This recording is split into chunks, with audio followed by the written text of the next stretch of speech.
हमारे नजदीक आपने कहा पढ़ाएंगे जायज ही नहीं। देवबंदियों से बड़ा तो मुत्तबा सुन्नत पूरी दुनिया में कोई नहीं है। ये वाक़या चूँकि हमारे इलाके का है, इसलिए बाज़ अहबाब ने हुक्म दिया कि इसका जवाब दिया जाए, लिहाजा इसका जवाब पेश खिदमत है।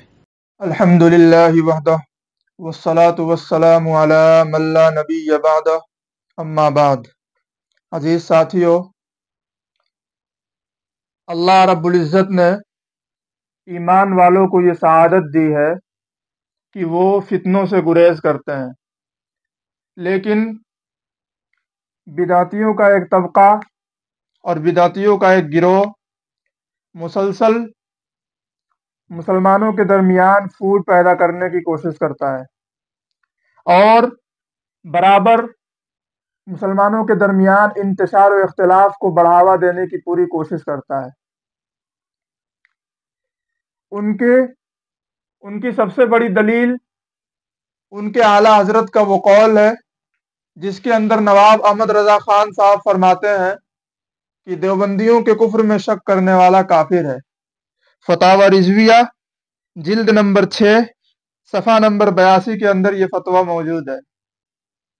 बरेलवियत की आवाम ने तो सिरे से इस फतवे को नकारा ही है, लेकिन अहले बिदात के उलमा ने भी इस फतवे को बड़ी तादाद में नकारा और ललकारा है और इस फतवे की सरेआम खुलेआम खिलाफ वर्जी की है।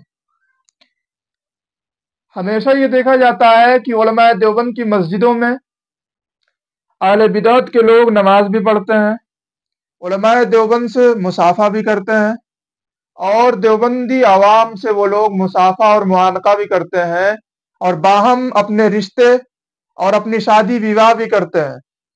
लेकिन अफसोस के साथ ये कहना पड़ता है कि ऐसे मकामों पर जहाँ शादी ब्याह करने की ज़रूरत पेश आती है, जहाँ नमाज पढ़ने की ज़रूरत पेश आती है, जहाँ सलाम और मुसाफा करने की ज़रूरत पेश आती है, ऐसे मकाम पर आला हजरत का ये कुफरी मशीन गन वाला फतवा बरेलवी तबके के लोग भूल जाते हैं।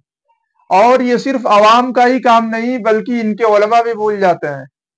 और जहाँ फितना फैलाना हो, लोगों में फसाद बर्पा करना हो, तो ऐसे मौके पर आला हजरत का वो फतवा जिस फतवे को उनके फतवा देने के बाद से ही बरेलवी तबके के उलमा और आवाम ने पूरे तौर पर नकारा है, उस फतवे को दोहराना शुरू किया जाता है ताकि मिल्लत के अंदर, उम्मत के अंदर इख्तिलाफ जन्म ले सके और उम्मत के अंदर इफ्तराक पैदा हो जाए और मिल्लत का शिराजा बिखर कर रह जाए। चुनांचे अभी कुछ दिनों पहले एक वीडियो सोशल मीडिया पर गर्दिश कर रही है, जिस वीडियो के अंदर वहां बैठे बिदाती ये कह रहे हैं कि हम आपको अहले सुन्नत वल जमात में से नहीं मानते हैं। यानी वहां जो देवबंदी आलिम दीन उनसे वहां निकाह पढ़ाने के लिए हाजिर हुए थे, बेटी वालों के बुलाने पर उन आलिम दीन से ये कहा जा रहा है कि हम आपको अहले सुन्नत वल जमात में से नहीं मानते हैं। और आगे ये कह रहे हैं कि आप लोगों को धोखा दे रहे हैं, आप आवाम को धोखा दे सकते हैं, एक आलिम को धोखा नहीं दे सकते हैं। यानी उन्हें ये कह रहे हैं कि हम आपको अहले सुन्नत वल जमात में से नहीं मानते हैं और ये बात बावर कराने की कोशिश की गई है कि हम आपको मुसलमान भी नहीं मानते हैं। उनकी बुनियाद और इस जैसे तमाम फितना परवर लोगों की बुनियाद आला हजरत का वो फतवा है जो अभी जिक्र किया जा चुका, कि वो फरमाते हैं कि देवबंदियों के कुफ्र में शक करने वाला काफिर है। लिहाजा आइए हम जायजा लें कि इस फतवे को आखिर सिर्फ उसी वक्त क्यों पेश किया जाता है जिस वक्त फितना फैलाना मकसूद हो, वरना इनकी आवाम रिश्ते ब्याह में इन चीजों का बिल्कुल लिहाज नहीं करती, बल्कि इनके उलमा और बड़े दर्जे के उलमा कहे जाने वाले लोग भी अपनी शादियां गैर मसलक में किए हैं और अपने घराने की शादियां उन लोगों ने की हैं। चुनांचे हजरत सदरुल शरिया जिनको ये लोग कहते हैं, उनकी सगी बहन मऊ में गैर मुकल्लिस से वो ब्याही थी। इसी तरह से बिदाती तबके के लोग जिनको शारह बुखारी शरीफ मुफ्ती शरीफुल हक साहब अमजदी बरकाती कहते हैं, उनकी सगी फूफी और उनकी सगी बहन पूरा मारूफ में एक देवबंदी घराने में ब्याही थी اور دیوبندی گھرانے میں ان کی شادی ہوئی تھی۔ اسی طرح سے یہ لوگ جن کو علامہ قمر الدین صاحب اشرفی کہتے ہیں، صدر المدرسین گھوسی، ان کی بھی سگی بہن گھوسی ہی کے ایک اقبال احمد دیوبندی نام کے شخص سے ان کی شادی ہوئی تھی، اور ان کے نکاح میں وہ اپنی اخیر زندگی تک رہیں۔ اسی طرح مدرسہ شمس العلوم کے دستور اساسی کے مرتب مولانا حکیم غلام یزدانی صاحب کی بہن مئو میں ایک دیوبندی مولوی شمس الدین صاحب کے عقد میں اپنی اخیر زندگی تک رہیں، اور ان سے ان کا نکاح ہوا تھا۔ اسی طرح یہ لوگ جن کو فخر المحدثین سلطان الواعظین علامہ عبد المصطفیٰ اعظمی کہتے ہیں، ان کی نانیہال اور ان کی سسرال یہ دونوں پورا معروف میں دیوبندیوں کے یہاں تھی، اور ان کی اہلیہ محترمہ بھی خود دیوبندی لوگوں کے گھرانے سے تعلق رکھتی تھیں۔ اس طرح اس کے علاوہ اور درجنوں اس طرح کی مثالیں موجود ہیں کہ جہاں ان لوگوں کی شادیاں، ان کے بڑے علماء سمجھے جانے والے لوگوں کی شادیاں غیر مسلک میں ہوئی ہیں، دیوبندی لوگوں کے وہاں ہوئی ہیں۔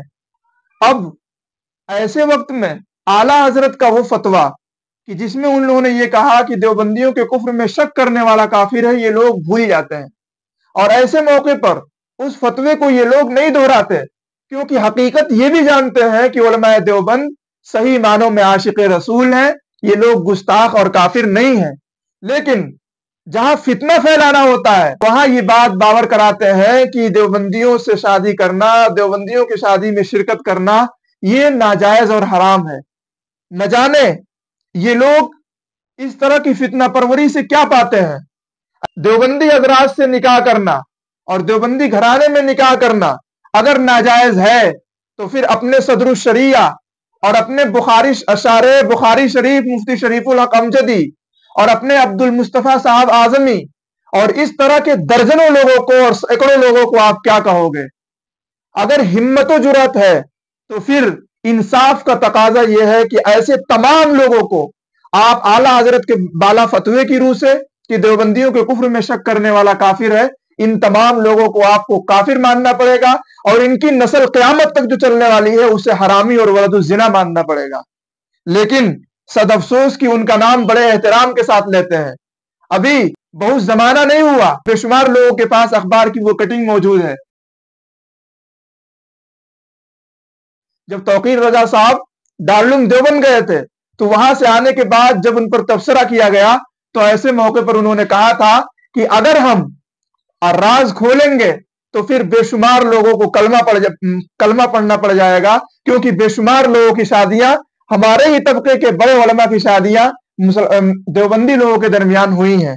لیکن یہ صاحب ایسے موقع پر فتنہ پھیلانے کے لیے علماء دیوبند کو کافر اور گستاخ قرار دے رہے ہیں۔ آپ بتائیے، ان عالم دین سے وہ پوچھ رہے ہیں نکاح کسے کہتے ہیں، اور پھر جب عالم دین نکاح کی کوئی تعریف کرنے جا رہے ہیں تو وہ کہہ رہے ہیں پوری حدیث بتاؤ، سرکار نے کیا فرمایا نکاح کے بارے میں، یعنی نبی اکرم صلی اللہ علیہ وسلم کا نکاح کے سلسلے میں کیا قول ہے، پوری بات بتلاؤ۔ پھر اس کے بعد رک کر کے فوراً وہ بتلاتے ہیں اور کہتے ہیں النکاح ینعقد بالایجاب والقبول لفظا بحضور الشاہدین بالغین عاقلین حرین مسلمین، اسی کو نکاح کہتے ہیں۔ تو یہ کہہ رہے ہیں اسی کو نکاح کہتے ہیں، اور یہ پوری عبارت پڑھ رہے ہیں۔ سوال یہ ہے کہ آپ یہ کہہ رہے ہیں کہ پوری حدیث بتاؤ سرکار نے کیا فرمایا نکاح کے بارے میں، کیا سرکار نے پوری حدیث بتاؤ گا سرکار نے کیا فرمایا نکاح کے بارے میں؟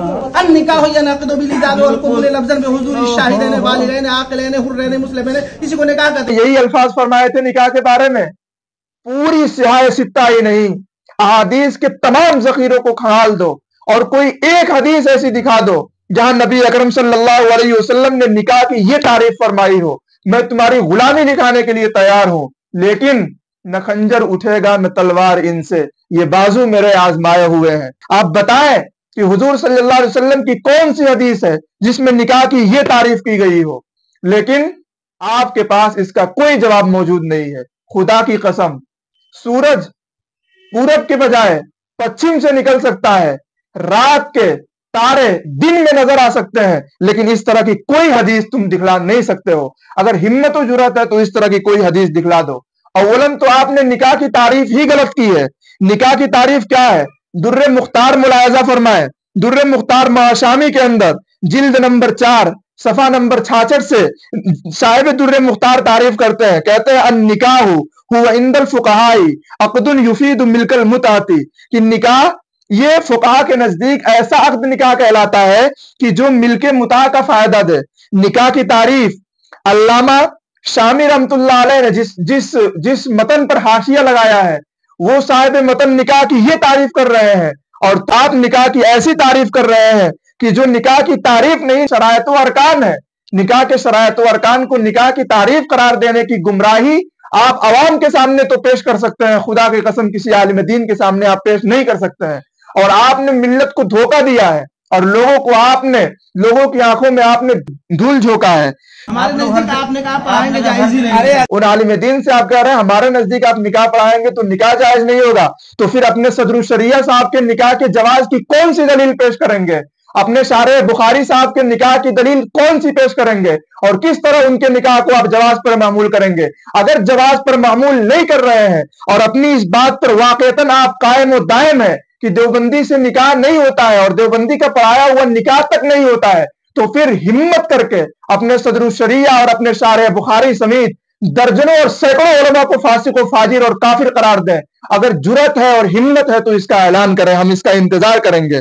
پھر علماء دیوبند جتنے بھی دیوبندی عالم ہیں جن لوگوں نے ترجمہ کیا ہے اس کا، یہی ترجمہ کیا ہے کہ اے محبوب ہم نے آپ کو روشن فتح دی تاکہ اللہ تعالیٰ آپ کی اگلی اور پچھلی خطائیں معاف کر دیں۔ نبی کو یہ لوگ خطاکار کہتے ہیں۔ حضرت اقدس حکیم الامت مجدد الملت حضرت مولانا اشرف علی صاحب تھانوی رحمۃ اللہ علیہ پر آپ الزام لگا رہے ہیں کہ حضرت اقدس مولانا اشرف علی تھانوی رحمۃ اللہ علیہ نے حضور اکرم صلی اللہ علیہ وسلم کو نعوذ باللہ خطاکار قرار دیا ہے۔ ذرا بزرگوں کے اس ترجمے کا استہزاء اور مذاق اڑانے سے قبل خود اپنے گھر کی آپ خبر لیجئے کہ اعلیٰ حضرت کے والد ماجد نے اس کا کیا ترجمہ کیا ہے۔ اِنَّا فَتَحْنَا لَكَ فَتْحًا مُبِينًا لِيَغْفِرَ لَكَ اللَّهُ مَا تَقَدَّمَ مِن ذَنبِكَ وَمَا تَأَخَّرَ وَيُتِمَّ نِعْمَتَهُ عَلَيْكَ وَيَهْدِيَكَ صِرَاطًا مُسْتَقِيمًا۔ اعلیٰ حضرت کے والد الکلام الاوضح صفحہ نمبر 62 کے اندر یہ ترجمہ کرتے ہیں، تا معاف کرے اللہ تیرے اگلے اور پچھلے گناہ۔ کیا حضرت تھانوی علیہ الرحمہ کی طرح آپ اعلیٰ حضرت کے والد کو بھی یہ کہہ سکتے ہیں کہ انہوں نے حضور صلی اللہ علیہ وسلم کو گناہگار قرار دیا ہے؟ اور جس طرح حضرت اقدس مولانا اشرف علی تھانوی رحمۃ اللہ علیہ کو آپ کافر قرار دے رہے ہیں، اگر ہمت و جرأت ہے تو اعلیٰ حضرت کے باپ نقی علی خان کو بھی کافر قرار دیں۔ ہم انتظار کریں گے آپ کی ہمت اور آپ کی دلیری کا۔ پھر حضرت اقدس مولانا اشرف علی تھانوی رحمۃ اللہ علیہ پر آپ مزید یہ الزام لگاتے ہیں اور کہتے ہیں کہ حضرت اقدس مولانا اشرف علی تھانوی رحمۃ اللہ علیہ نے غلط مسئلہ بتلایا ہے۔ اشرف علی تھانوی نے اپنی کتاب میں لکھا ہے کہ اگر نجاست لگ جائے انگلی میں تو منہ سے چاٹ لو تو انگلی پاک ہو جائے گی۔ بتائیے پیشاب پاخانہ معاذ اللہ رب العالمین۔ وہ عبارت ذرا پوری پڑھیں، وہ عبارت ذرا پوری سنیں۔ حضرت تھانوی رحمۃ اللہ علیہ بہشتی زیور حصہ 2 کے اندر فرماتے ہیں، ہاتھ میں کوئی چیز لگی تھی، اس کو کسی نے زبان سے 3 دفعہ چاٹ لیا تو بھی پاک ہو جائے گا، مگر چاٹنا منع ہے۔ یہاں کہہ رہے ہیں مگر چاٹنا منع ہے۔ اور حضرت اقدس مولانا اشرف علی تھانوی رحمۃ اللہ علیہ کی یہ بات کوئی نئی نہیں ہے، ان کا کوئی اپنا ذاتی نظریہ اور ان کا اپنا کوئی ذاتی موقف نہیں ہے، بلکہ فتاوی ہندیہ کے اندر بھی بعینہ یہی عبارت موجود ہے، اذا اصابت النجاست بعض اعضائه ولحسها بلسانه حتى ذهب اثرها يطهر۔ فتاوی عالمگیری جلد نمبر 1 صفحہ نمبر 45۔ کیا حضرت اقدس مولانا اشرف علی تھانوی رحمۃ اللہ علیہ پر جس طرح آپ نے یہ بہتان باندھا ہے کہ حضرت تھانوی رحمۃ اللہ علیہ نے غلط مسئلہ بتلایا ہے، کیا فتاوی عالمگیری پر بھی آپ یہ الزام لگا سکتے ہیں کہ اس کے اندر غلط مسئلہ لکھا ہے؟ کیا اس پوری تنظیم کو بھی، اس پوری جماعت کو بھی جس نے دور عالمگیری میں یہ فتویٰ شائع کیا تھا، کیا آپ اس کو فاسق کہہ سکتے ہیں؟ اگر ہمت ہے تو پھر انہیں بھی آپ فاسق کہیں، ہم اس کا انتظار کریں گے۔ پھر حضرت تھانوی رحمۃ اللہ علیہ کی یہ عبارت تو آپ کو یاد ہے، لیکن ذرا فتاوی رضویہ جلد نمبر 1 صفحہ نمبر 67 پر جو حاشیہ لگا ہوا ہے، ذرا اس حاشیے کو بھی آپ ملاحظہ فرماتے، ذرا اپنے گھر کی بھی آپ خبر لے لیتے۔ اس پر کیا لکھا ہوا ہے؟ لکھا ہوا ہے، نماز میں اگر بیگانہ عورت کی شرمگاہ پر نظر پڑ جائے، جب بھی وضو میں خلل نہیں، مگر عورت کی مائیں बेटियां उस पर हराम हो जाएंगी जबकि फर्ज दाखिल पर नजर बशावत पड़ी हो, और अगर कसदन ऐसा करे तो सख्त गुनाह है, मगर नमाज और वुजू तब भी बातिल न होंगे। आपके आला हजरत की किताब पर यह हाशिया लगा हुआ है कि अगर कोई शख्स नमाज पढ़ते हुए किसी औरत की अगली शर्मगाह के दाखिले हिस्से को भी अगर देख लिया और कसदन देख रहा है, फिर भी उसकी न उसकी नमाज बातिल होगी, न उसका वुजू बातिल होगा। आप नमाज में औरत की फर्ज दाखिल और औरत की अगली शर्मगाह के अंदरूनी हिस्से को देखने के बाद भी कहते हैं कि न नमाज खराब होगी न वुजू खराब होगा। इस तरह के मसाइल बयान करने वाले लोग कि जो नमाज में लोगों को कहाँ तवज्जो दिलानी चाहिए अल्लाह रब्बुल इज्जत की तरफ, लेकिन आपके आला हजरत पर के फतावा रिजविया पर लगा हुआ हाशिया लोगों को तवज्जो दिला रहा है औरत की अगली शर्मगाह की तरफ, वो भी कहां, ऐसी जगह जिसके बारे में कुरान कहता है अकीमिस सलात अली जिक्री, कि नमाज मुझे याद करने के लिए कायम करो। ऐसी जगह पर आप ये कह रहे हैं कि नमाज और वुजू दोनों बाकी रहेगा और दोनों बातिल नहीं होगा। आप नमाज में नमाजियों को आप इस तरह की तरगीब दे रहे हैं, जरा अपने घर की भी आप खबर लीजिए। और फिर आगे बहार शरीयत हिस्सा 2 सफा नंबर 42 के अंदर ये इबारत मौजूद है, जरा इसकी भी खबर ले लीजिए कि नाली का पानी की बाद बारिश के ठहर गया, अगर उसमें नजासत के अज्जा महसूस हो या उसका रंगबू महसूस हो तो नापाक है वरना पाक है। यहां ये कह रहे हैं कि नाली के पानी में अगर नजासत और उसके रंगबू अगर महसूस नहीं हो रहे हैं तो नाली का पानी भी पाक है। यहां नाली के पानी को पाक कहने वाले लोग आज हमारी बहश्ती जेवर पर एतराज कर रहे हैं। नाली के पानी को पाक कहने वाले लोग इस बात की तलकीन कर दीजिए और लोगों को बतला दीजिए कि नाली का पानी चूंकि पाक है, अब हमें लोग नाली का पानी ही पिलाया करें। फिर इंशाअल्लाह दुनिया और अवाम ये समझ जाएगी कि नाली की पानियों को पाक कहने वाले लोगों के फतावों में कितना दम है। फिर आगे शाह इस्माइल शहीद रहमतुल्लाह अलैह इस सिलसिले में आपने तरह तरह की बातें कही कि उन्होंने ये बात लिखी और उन्होंने ये बात लिखी है। जरा आपके आला हजरत ने शाह इस्माइल शहीद रहमतुल्लाह अलैह के बारे में क्या लिखा है, जरा इसे भी मुलाहिजा फरमाएं। इस्माइल शहीद रहमतुल्लाह अलैह को काफिर कहने से कबल जरा अपने घर की आप खबर लें। शाह इस्माइल शहीद रहमतुल्लाह अलैह पर आपके आला हजरत हुसामुल हरमैन तमहीद ईमान के सफा नंबर 132 पर लिखते हैं, 77 वजह से लुजूम कुफ्र साबित करके सफा नंबर 90 पर हुक्म अखीर यही लिखा कि उलमाए मोहतातीन उन्हें काफिर न कहें। क्या लिख रहे हैं कि 75 तरीके से कुफ्र साबित करके ये कह रहे हैं कि उलमाए मोहतातीन उन्हें काफिर न कहें, यही सवाब है। वहुवल जवाब व बिही युफ्ता व अलैहिल फतवा वहुवल मजहब व अलैहिल एतमाद व फीही सलाम। जब शाह इस्माइल शहीद रहमतुल्लाह अलैह काफिर है तो उनको काफिर न मानने वाले आपके आला हजरत फिर क्या हुए, हमें बताइए आप। फिर आला हजरत के अपने फतवे को भी जरा इनके सामने रख लीजिए। फितना परवर मौलवी साहब देवबंदियों के कुफ्र में शक करने वाला काफिर है, फतावा रिजविया जिल्द नंबर 6 सफा नंबर 82, खुद अपने इस फतवे की रूह से शाह इस्माइल शहीद रहमतुल्लाह अलैह को काफिर न कह के आला हजरत क्या बन रहे हैं, काफिर या मुसलमान, जरा आप बताएं। दूसरी जगह लिखते हैं इमामुत ताइफा इस्माइल देहलवी के कुफ्र पर हुक्म नहीं करता कि हमारे नबी सल्लल्लाहु अलैहि वसल्लम ने अहले ला इलाहा इल्लल्लाह की तकफीर से मना फरमाया है। इसी हुसामुल हरमैन तमहीद ईमान के सफा नंबर 134 पर लिखते हैं, अब हमें बताइए कि देवबंदियों का जिन्हें इमाम कह रहे हैं, देवबंदियों का जिन्हें पेशवा और मुक्तदा कह रहे हैं, जब उनके कुफ्र पर यह हुक्म नहीं कर रहे हैं और जब उन्हें ये मुसलमान मान रहे हैं, तो फिर दीगर तमाम अकाबिर उलमाए देवबंद जिन पर आप कुफ्र साबित कर रहे हैं, वो तमाम के तमाम तो उन तमाम के तमाम को तो आपके आला हजरत इमामुत ताइफा एक के लिए लिखकर दूसरे को उनका मुक्तदी बना दिए। जब मुक्तदा से कुफ्र की नफी कर रहे हैं तो मुक्तदी से कुफ्र का इस बात कैसे हो गया, हमें बताइए। आपने ये बात कही कि जितने भी देवबंदी उलमा है सबने यही तर्जमा किया है, वो तर्जमा क्या है, आप उसे फिर अपनी जबान से आप कहते हैं कि ऐ महबूब हमने आपको रोशन फतह दी, जबकि यहां हजरत अक़दस मौलाना अशरफ अली थानवी रहमतुल्लाह अलैह ने इसका ये तर्जमा बिल्कुल नहीं किया है। हजरत थानवी रहमतुल्लाह अलैह ने इसका तर्जमा किया, बेशक हमने आपको एक खुल्लम खुल्ला फतह दी।